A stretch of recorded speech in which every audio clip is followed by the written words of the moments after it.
사랑하는 모광중앙교회 여러분, 오늘 좋은 하루가 되기를 바랍니다. 오늘은 다니엘서 제 10장 10절로부터 21절까지 말씀을 가지고 하나님의 사자의 응답이라는 제목으로 말씀을 나누려고 합니다. 하나님께서 다니엘에게 보내신 그 하나님의 사자는 영광스럽고 강력한 모습을 가지고 찾아오셨습니다. 그런데 하나님의 사자는 가장 먼저 기절해서 정신을 잃고 있는 다니엘을 어루만지며 일어나게 하셨습니다.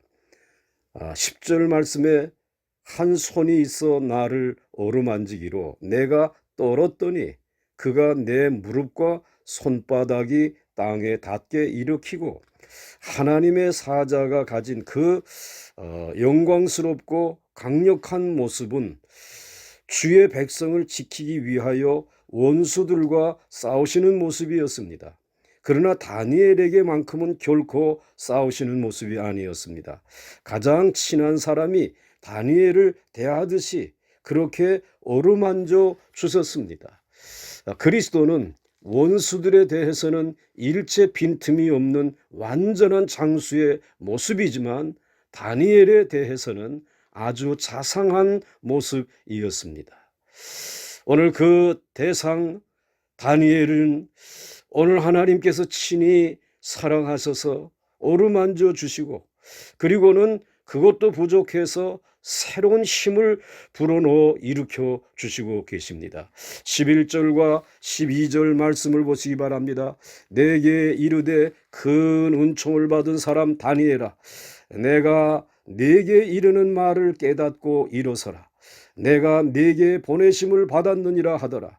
그가 내게 이 말을 한 후에 내가 떨며 일어서니 그가 내게 이르되 다니엘아 두려워하지 말라. 내가 깨달으려 하여 네 하나님 앞에 스스로 겸비하게 하기로 결심하던 첫날부터 네 말이 응답받았으므로 내가 네 말로 말미암아 왔느니라 라고 하셨습니다.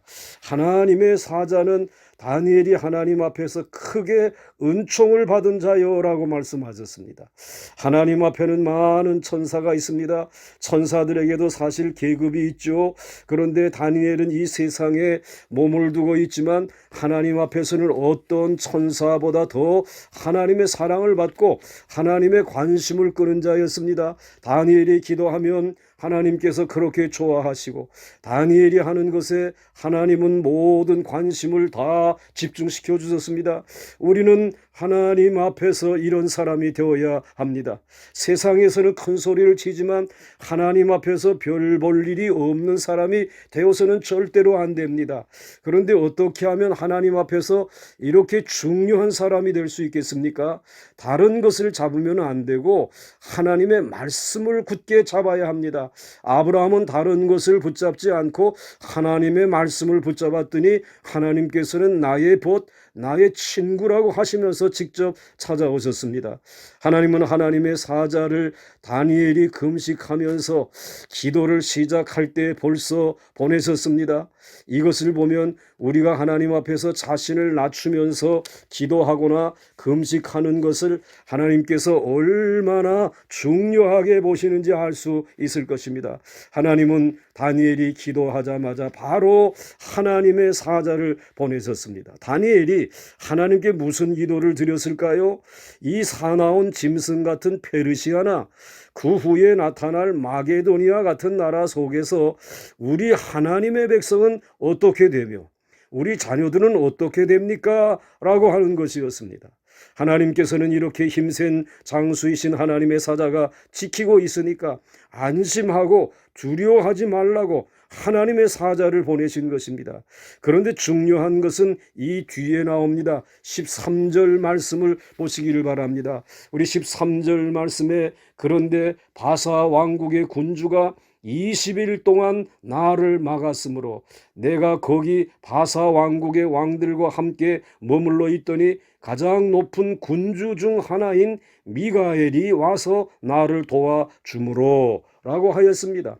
하나님의 사자가 21일 전에 보내심을 받았는데 이렇게 늦은 것은 바사국 군이 막았기 때문이다라고 말씀하고 있습니다. 도대체 이 바사국 군이 무엇일까요?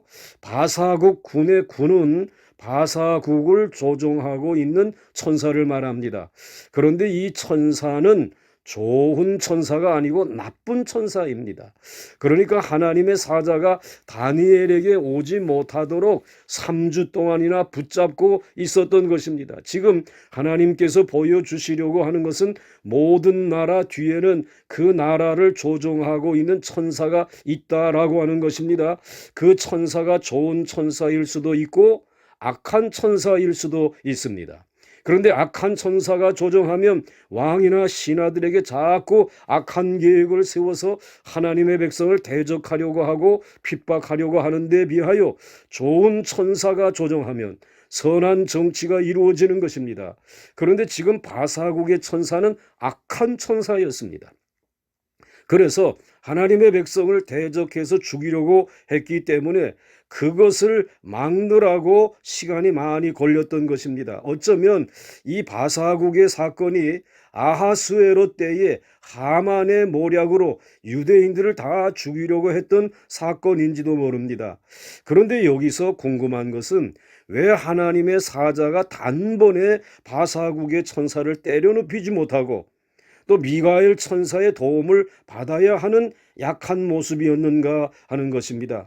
조금 전에 보면 눈이 번쩍번쩍 빛나고 목소리도 큰 무리의 소리와 같고 팔과 발도 노쇠여서 누구든지 이길 수 있는 모습이었는데 왜 이렇게 오랜 시간이 걸렸고 미가엘이 도와주어야 했을까요?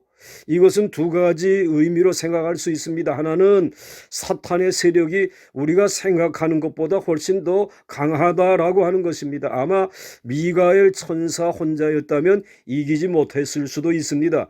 우리가 알아야 할 것은 나라를 악한 쪽으로 끌고 가는 사탄의 세력이 우리가 생각하는 것보다 훨씬 더 강하다고 하는 사실입니다.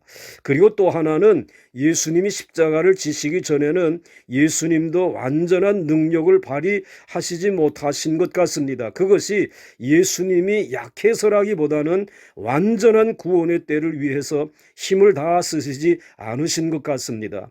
예수님이 완전히 강하여지신 것은 사람으로 왔다가 죽으시고 사흘 만에 부활하신 그 부활의 역사가 일어난 이후의 일입니다.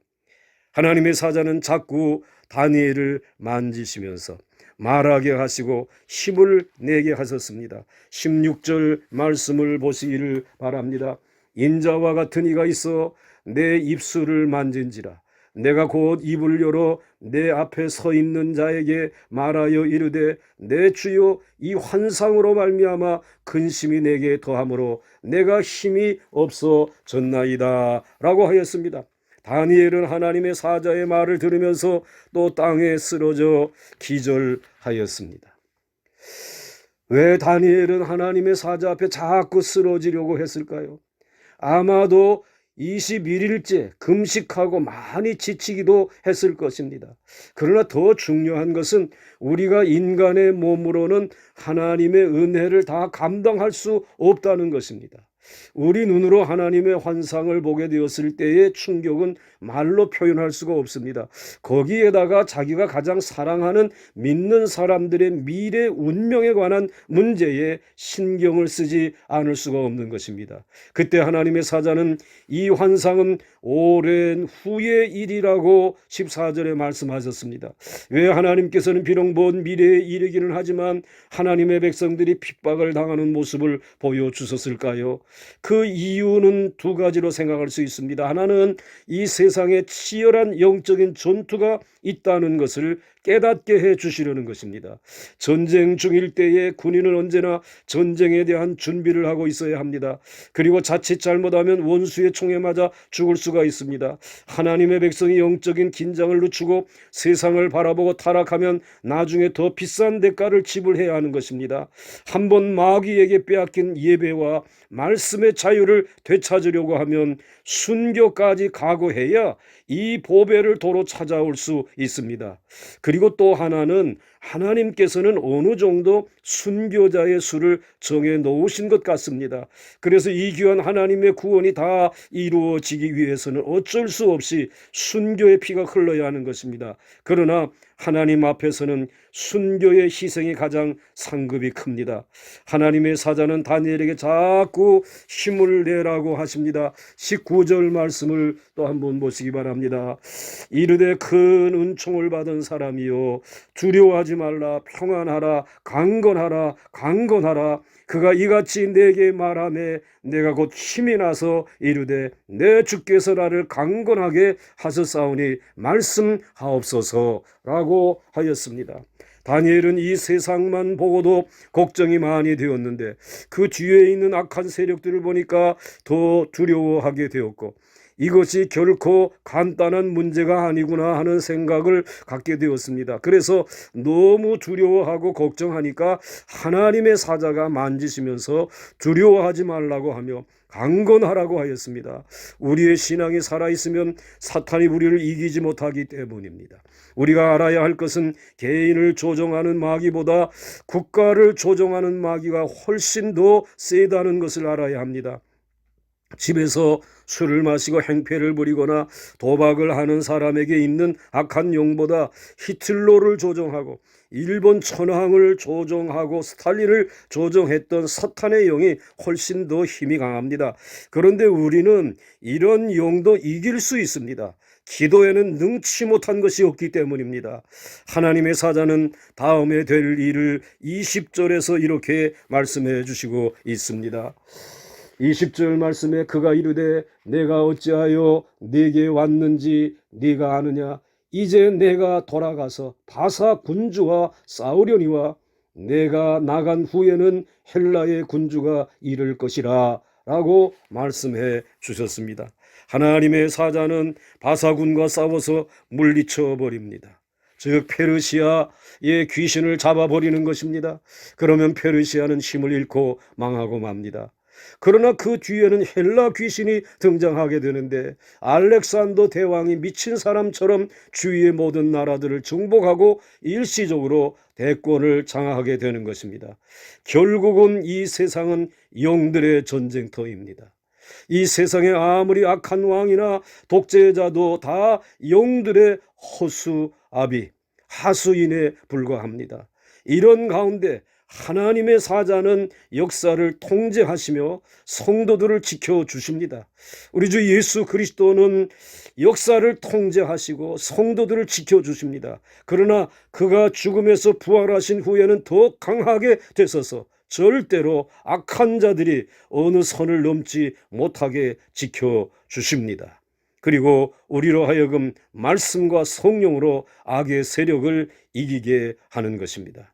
지금 우리를 둘러싸고 있는 수많은 전쟁의 위협과 그리고 무서운 질병의 공격이 있지만, 그래서 교회는 이것들과 싸우고 있지만, 그러나 여기에 분명히 하나님이 우리와 함께 하시고 우리 주 예수 그리스도께서 이 모든 것을 섭리하고 계시는 줄 우리는 믿습니다. 그러므로 우리는 이 영적인 전쟁에서 이기기 위하여 오늘도 일어나 깨어 기도하고 이 나라와 이 나라의 미래를 살리기 위하여 두 손을 높이 들고 기도하는 것입니다. 오늘 이 아침에 다니엘에게 찾아와서 그를 어루만져 주신 하나님의 여러분을 어루만져 주시기를 바랍니다. 그리고 여러분을 향하여서 이제 은총을 크게 받은 사람이요 두려워하지 말라, 평안하라, 강건하라, 강건하라. 그가 이같이 내게 말하며 내가 곧 힘이 나서 이르되 내 주께서 나를 강건하게 하셨나이다 라고 하는 고백이 여러분의 입술에서 이루어질 수 있기를 주의 이름으로 간절히 축원합니다. 오 사랑의 주님, 영적인 전쟁터 한복판에 있지만 사랑의 주님은 오늘도 우리에게 찾아오셔서 우리를 머리끝에서부터 발끝까지 어루만져 주시면서 두려워하지 말라, 큰 은총을 입은 자여 일어서서 담대하게 이 싸움에서 이기라고 우리를 응원하시고 우리의 손을 붙들어 주시는 줄 믿습니다.